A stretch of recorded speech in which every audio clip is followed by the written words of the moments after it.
Você já ouviu falar em pane seca?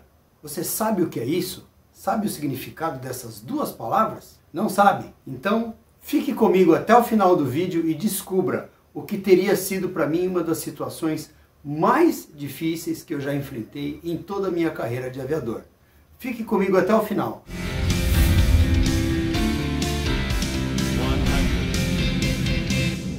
E aí, pessoal do Aviação Sem Mistério, tudo bem? Sejam bem-vindos para mais um episódio da série Histórias de Aviador.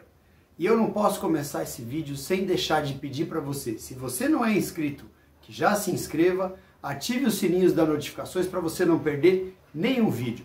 Meu nome é Samir, sou comandante de Boeing 737NG e estou aqui como produtor do canal Aviação Sem Mistério, trazendo para vocês mais um episódio. Pessoal, o episódio de hoje ele não aconteceu, claro, na aviação comercial, né? Porque na aviação comercial é tudo muito seguro, é tudo muito pensado, planejado e é tudo muito feito de forma a que você, cliente das empresas aéreas, que pagou pela passagem, voe da maneira mais econômica, segura e confiável possível.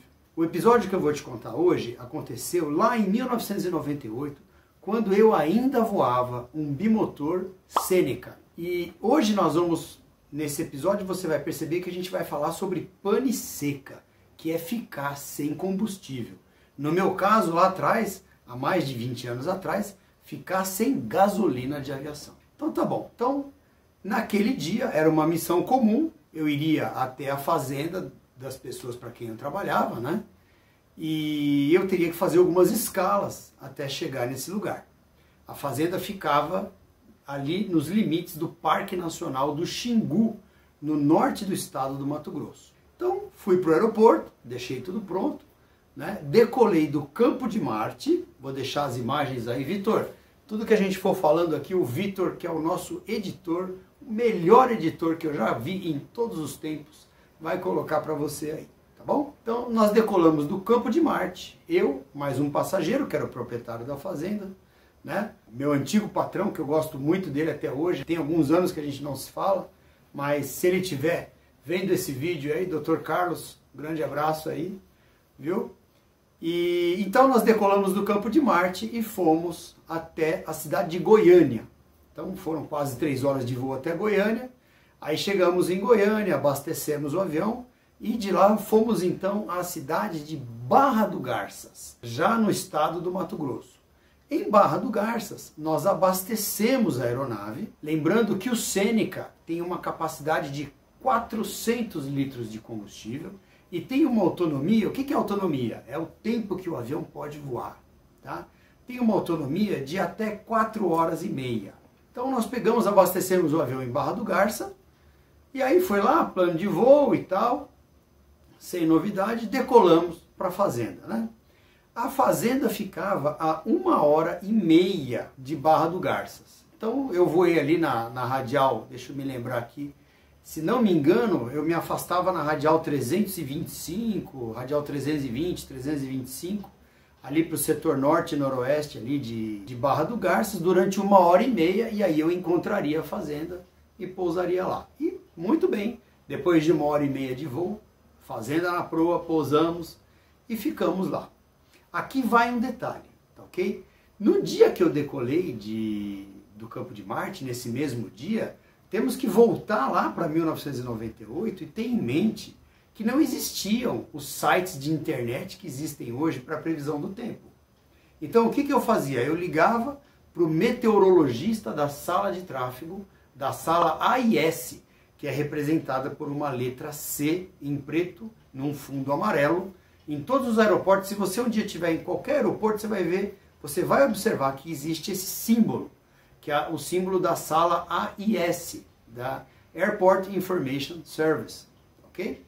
Então vamos lá. Aí eu ligava para o meteorologista da sala AIS de São Paulo, de Congonhas, que era onde eu mais conhecia o pessoal. E ali eu bati um papo com o meteorologista, eu passava as rotas, os lugares por onde eu passaria, e ele fazia um briefing comigo, ele fazia um bate-papo comigo dos dias que eu ia voar, ele me passava uma previsão meteorológica.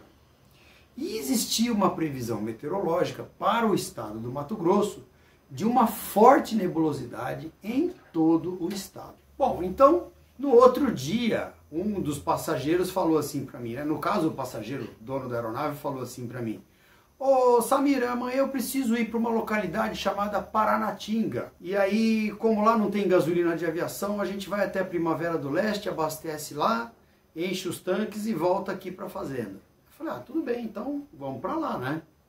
Só que ainda falei para ele, eu falei, olha só, nós temos uma previsão amanhã de uma forte nebulosidade que pode cobrir o estado inteiro do Mato Grosso. Vamos fazer o seguinte, vamos esperar amanhecer o dia, vamos esperar ali ver se essa previsão se confirma aí e tal. Eu ligo para os meteorologistas em São Paulo e tal, para ver se a gente vai, não vai. Ele falou, não, eu tenho que ir de qualquer forma e não vai acontecer nada não e preciso ir.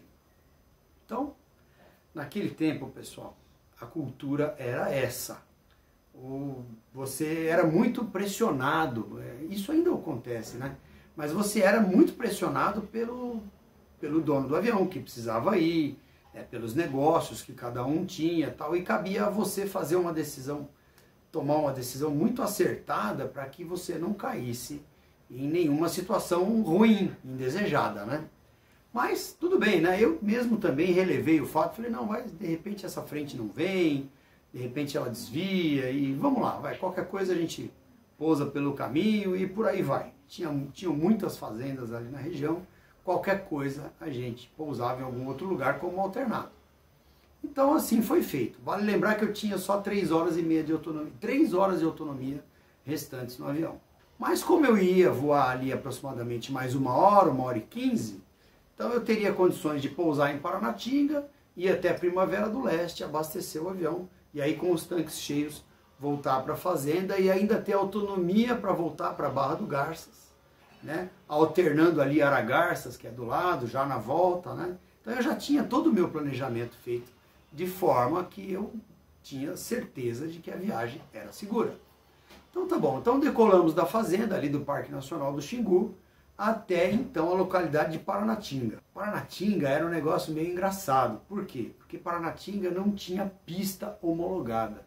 Eu teria que pousar numa pista do ladinho ali da cidade, de uma outra fazenda, para poder deixar o passageiro ali. Enfim, decolei então o nosso Seneca 2 com destino a Paranatinga. 1h15 de voo depois, eis que o resultado era o seguinte: uma nebulosidade muito grande tinha entrado e tomou conta de toda a rota que eu estava fazendo. Logo que eu decolei da fazenda, já tinha uma camada mais baixa, eu subi por cima dessa camada e fui voando até Paranatinga, na intenção de que lá eu conseguisse achar um buraco ou que tivesse condições visuais para eu descer e pousar. Eu cheguei em Paranatinga e isso não aconteceu. Chegando em Paranatinga, tinha uma nuvem, uma camada colada ao solo ali, e eu não tive como pousar em Paranatinga. Aí eu pensei comigo assim, falei, bom, então vamos até Primavera do Leste, porque Primavera do Leste tem uma pista grande, ali operavam muitos aviões agrícolas, né? Aviões desses que fazem ali aquela coisa de soltar veneno em cima das plantações e tal. Ali era um polo, é até hoje, e hoje está maior ainda, né? E aí fomos até Primavera do Leste, chegando em Primavera do Leste, também essa mesma camada aí de centenas de milhas também tinha coberto Primavera do Leste e não havia condições visuais ali para fazer o pouso. Nisso daí, meus amigos, eu já tinha nos tanques menos de 1 hora de autonomia de voo, né? Pelas contas das 4h30, né? Mas aí é o seguinte, quando você já está voando em condições de incerteza, de alcançar o destino, de alternado e tal, o que a gente faz? A gente reduz o consumo do avião através da mistura de combustível, empobrecendo a mistura de combustível, né? E eu fiz isso até o limite que dava. Quando o motor começa a falhar, você vem trazendo as manetes de mistura, eu vou colocar na tela aí as manetes de mistura, como são 2 manetes vermelhas, você vai trazendo a manete até o motor começar a falhar. Ele começou a falhar, você devolve um pouquinho Aí o motor afirma, eu falei, esse é o ponto. Aí chegando em Primavera do Leste, nada de conseguir pousar. Aí eu pensei comigo, falei, e agora? Para onde eu vou? Né? Aí rapidamente abri um mapa ali, que o GPS que eu tinha na época era um GPS muito rudimentar, pequenininho, assim, era um, se não me engano, era um Garmin 90. Era um GPS pequenininho, ele dava muito assim, bem rudimentar mesmo, bem pobrezinho, ele dava a proa que você estava indo, a direção, o rumo que você estava indo, o quanto faltava para chegar naquela coordenada que você plotou e a sua velocidade em relação ao solo. Aí eu falei, Dr. Carlos, você conhece alguma fazenda aqui na região, algum lugar que a gente possa ir? Mas para onde a gente olhava, era um tapete branco que cobria tudo, todo o estado do Mato Grosso. Eu nunca tinha visto aquilo até então.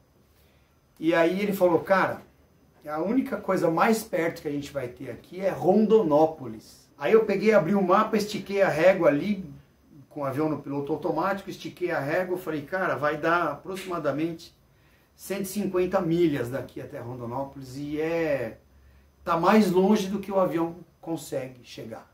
Ou seja, eu teria que voar 1 hora e eu só tinha, tipo assim, 50 minutos de autonomia nos tanques. Isso pelos meus cálculos, né? Porque à medida que eu ia voando, eu ia anotando os horários e vendo quanto eu tinha de autonomia ainda. Então eu tinha que voar mais ou menos 1 hora e eu tinha pouco menos de 50 minutos de autonomia no avião. A minha única alternativa foi tomar a proa de Rondonópolis, subir o máximo que eu podia subir. Eu já estava voando alto, né? Porque quando você está nessa situação de incerteza, é melhor você subir o máximo possível. Porque quanto mais você subir, no caso de uma pane seca, de você ficar sem combustível, você vai ter mais tempo voando em voo planado até tentar atingir algum local para um pouso de emergência. Seja ele numa pista ou fora dela, né? Então vamos até Rondonópolis. Meus amigos, olha, foi 1 hora de voo que pareciam 10 horas de voo. Parecia um São Paulo-Miami, que não acabava nunca essa hora de voo. E eu olhava já no final ali, já nas proximidades ali, próximo a Rondonópolis, o ponteiro de combustível ali, os liquidômetros do Seneca, eles já tinham caído para baixo da marcação do painel, a gente já nem viu os ponteiros mais. Ou seja, eu já estava voando além do que o avião teria de autonomia. Por quê? Porque eu tinha economizado muito na mistura de combustível. Então, ali eu já estava voando, já era milagre ali, eu já estava nos descontos ali. E aí, então, nós chegamos sobre Rondonópolis. Não poderia ser diferente. Quando nós chegamos em Rondonópolis, Rondonópolis também estava fechado. Uma espessa camada de estratos de nuvens baixas cobria Rondonópolis, o aeroporto de Rondonópolis, a cidade de Rondonópolis, cobria tudo. E aí eu fiz o briefing de emergência com o passageiro, né? Eu falei, olha aqui, Dr. Carlos, é o seguinte, nós estamos aqui sobre Rondonópolis, nós não temos mais combustível, a qualquer momento os motores vão parar. A minha intenção é seguir até o ponto médio do aeroporto, que eu tinha através desse GPS bem rudimentar que eu tinha, né? Falei, nós vamos descer em espiral, em curva coordenada, sobre o aeroporto, para ver se a gente atinge condições visuais ou até o combustível acabar, ou de repente até o impacto, né? E a gente vai ter que administrar essa situação. Aí fizemos todo um briefing, fizemos os briefings de emergência, como, por exemplo, tirar todos os objetos cortantes e óculos que tivessem nos bolsos, tal, para que a gente não se machucasse num eventual impacto. Deixar a porta do avião aberta, porque ela é estrutural. Se houvesse um impacto, se nós viéssemos a pousar fora, ou fazer um pouso de emergência, para que o resgate pudesse abrir a porta do avião. E feito isso, me veio uma ideia na cabeça. Falei, cara, eu vou falar com o cara da BR, da Petrobras, que era o cara do abastecimento. Porque Rondonópolis não era um aeroporto controlado. Não tinha torre de controle, não existia nenhum tipo de de controle de tráfego aéreo. Nós temos que lembrar que isso tem 23, quase 24 anos atrás. A situação era totalmente diferente de hoje. Hoje Rondonópolis é um aeroporto, modelo para a região. E aí eu tinha um caderninho que na época todo piloto de aviação executiva, todo piloto tinha, que era o caderninho das frequências de abastecimento, da onde tinha o abastecimento da Petrobras. Aí eu olhei lá, Rondonópolis, peguei a frequência e chamei alguém no rádio da Petrobras. Não era um rádio de controle de torre do aeroporto, de controle, de app, de nada. Aí eu peguei e chamei, ô Petrobras, Rondonópolis, está na escuta aí do Papatango Eco, Vitor Eco, que era a matrícula do avião que eu voava na época, e veio a resposta. Aí o cara falou, prossiga, comandante. Eu falei, olha, eu estou voando aqui em círculo sobre o aeroporto. Ele falou, eu estou ouvindo o avião.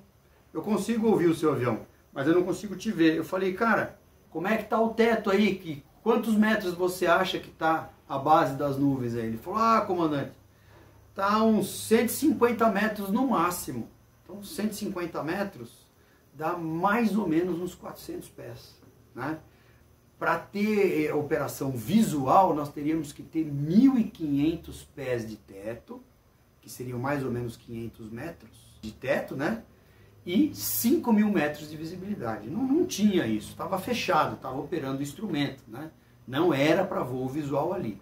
E aliás, ali não tinha operação instrumento naquela época. Não tinha procedimento, não tinha nada.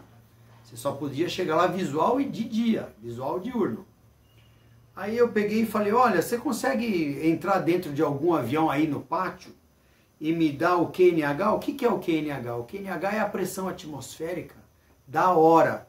Porque como as altitudes são baseadas na pressão atmosférica, se você colocar a altitude do campo no altímetro do avião, na janelinha ali, ó, que tem os numerozinhos ali, você vai conseguir ler o QNH. Aí esse cara falou para mim assim, esse operador da rádio, ele falou, não, eu estou fazendo o curso de piloto privado aqui, eu sei fazer essa aferição. Aí ele foi lá rapidinho no avião que estava aberto no pátio, me trouxe os números do QNH e eu coloquei no meu altímetro do meu avião. E assim eu saberia a distância vertical entre eu e o solo. E aí, pessoal, eu comecei uma curva para a esquerda de 30 graus, uma curva coordenada. A cada 10 segundos de tempo eu teria completado 30 graus de arco de curva. E assim eu fui fazendo com 500 pés por minuto na descida, uma curva coordenada sobre o ponto médio do aeroporto, na esperança de conseguir avistar o aeroporto ou avistar a pista. Nessa altura do campeonato, eu já não tinha mais autonomia para nada, né? Já tinham se esgotado as minhas 4 horas de autonomia, eu já estava voando há quase 5 horas de tempo total, desde a hora que eu decolei de Barra do Garças. Pelo manual do avião, o combustível já teria acabado. E aí eu vim descendo, e aí a hora que eu entrei na camada, que a gente entra na condição instrumento, é onde você tem que ter mais atenção ainda, em prestar muita atenção no horizonte artificial. Eu já contei sobre esse instrumento aqui no outro vídeo aqui do canal, tá? Depois vocês podem procurar aí o vídeo.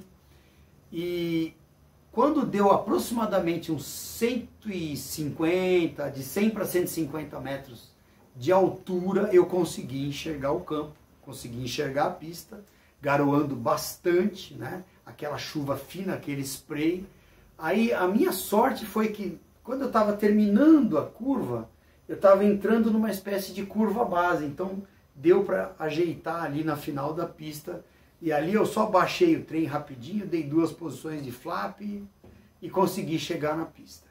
Quando a gente tocou o avião na pista, quando tocou, o motor direito apagou, já ficou sem combustível. E aí eu fui fazendo a corrida do pouso ali, aí eu saí na primeira interseção à direita que dava de cara com a bomba da Petrobras, né, onde estava o rapaz da Petrobras. Quando eu parei na frente da bomba, o motor esquerdo finalmente apagou, sem combustível. E aí eu fiquei olhando para o quadro de manetes do Seneca, com as 2 manetes ainda com mistura rica, né? Com combustível aberto e os 2 motores parados. E olha, não vou mentir para vocês. Foi uma sensação de alegria tão grande que a euforia tomou conta do passageiro que estava do meu lado, que a reação dele foi muito inusitada. Ele abriu a porta do avião e saiu correndo. Aí eu falei assim, cara, tá correndo pra quê? Não vai pegar fogo, não tem nem combustível a bordo mais, né? Nessa época eu era jovem ainda, fumava, eu tinha esse terrível hábito aí de fumar, né? E ali eu fiquei assim tão nervoso ali, né, por ter escapado da morte ali. E eu peguei e acendi um cigarro ali no banco do avião, e eu fumei uns 3 ou 4 cigarros, um atrás do outro ali, até que as minhas pernas parassem de tremer e eu conseguisse descer do avião. Gente, a capacidade do Seneca de combustível é de 400 litros de combustível. Tá? Se tiver algum piloto de Seneca aí, se tiver alguma informação diferente dessa, eu me lembro, eram 400 litros de combustível. Nós enchemos o tanque do avião, entraram 406 litros de combustível. Eu me lembro até hoje desse número na bomba lá, 406, 406 litros. Por quê? Porque até as linhas de combustível, até as tubulações, né, que levam combustível dos tanques até o motor, os motores, haviam secado, porque a gente tinha usado até o último suspiro de combustível. Então, nesse dia foi o dia em que eu quase fiquei sem combustível, que eu quase caí sem combustível. É claro que não foi uma coisa planejada, né? Foi uma coisa que acabou acontecendo por uma inúmera junção de fatores, né? Então, esse foi, eu acho que de toda a minha carreira de aviador, a situação em que eu mais fiquei perto de um acidente aéreo. Tá bom, gente? Então eu vou terminando esse vídeo por aqui, vou agradecendo a presença de cada um de vocês, e hoje eu quero deixar um abraço especial. Quero deixar um abraço especial para o meu amigo Muris, da manutenção lá de Guarulhos. Ele é mecânico de aviação, ele trabalha na mesma empresa que eu, e ele sempre fala, pô, você nunca manda um abraço para mim nos vídeos e tal, e hoje eu estou deixando um grande abraço para o meu amigo Muris, supervisor de manutenção aí de Guarulhos. Muris, um abração para você e para todos os nossos 22.900 inscritos, eu deixo um abraço em cada um de vocês. Peço desculpas por não ter filmado a semana passada, por motivos de força maior, eu não coloquei vídeo no ar a semana passada, mas daqui para frente é vídeo toda semana, e com a ajuda de vocês e com vocês compartilhando os nossos vídeos, nós vamos chegar a 25 mil inscritos. Tá bom, gente? Muito obrigado, tenham todos um excelente dia. Tchau, tchau.